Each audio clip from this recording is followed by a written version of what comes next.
Jom teman saya buat ayam gulai Kelantan. Mula-mula cuci bersih ayam, lepas tu masukkan garam secukupnya, biar sebati.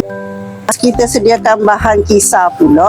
Letuk dah hiris bawang putih, hiris juga bawang merah, hiris kasar lah. Buang kulit dah hiris kasar lengkuas, buang kulit dah hiris kasar halia. Seterusnya buang kulit dah hiris kasar kunyit hidung. Resepi pernah tengok di caption dah. So air dah biji ketumbar. So air tu biar secukupnya lah. Blend sampai lumak. Mak lupa nak letak cili kering. Betul dah buang biji, lepas tu cuci bersih, lepas tu rendam dengan air panas suai. Lepas lembut tu masuk dalam blender lah. Dan sekali lagi sampai lumak. Bila dia lumak dia jadi gini dah. Gini. Terusnya kita sedia bahan tumis pula. Nipis bawang merah dan bawang putih. Panaskan kuali nonstick, masukkan minyak secukupnya, masukkan 4 sekawan. Kacau biar sebati bagi dia naik bau sekejap. Masukkan bahan tumis tadi. Kacau biar sebati biar dia naik bau dan dia kekuningan. Masukkan bahan kisar. Sedikit air yang dimasukkan dalam blender. Kacau biar sebati dan biar dia pecah minyak.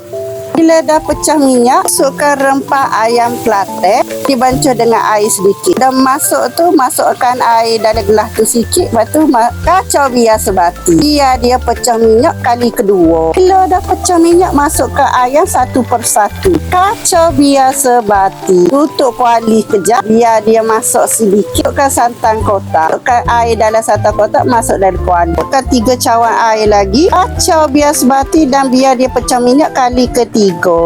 Bila dah pecah minyak, masukkan asam kepik, 2 cawan air, nisep, garam kasar secukupnya, gula secukupnya, kacau biar sebati. Kalau tak cukup garam, nanti masuklah garam halus. Dan nampak pecah minyak sikit, okey dah siap. Yang gula Kelantan. Jangan lupa subscribe, like, komen, share video ini. Terima kasih.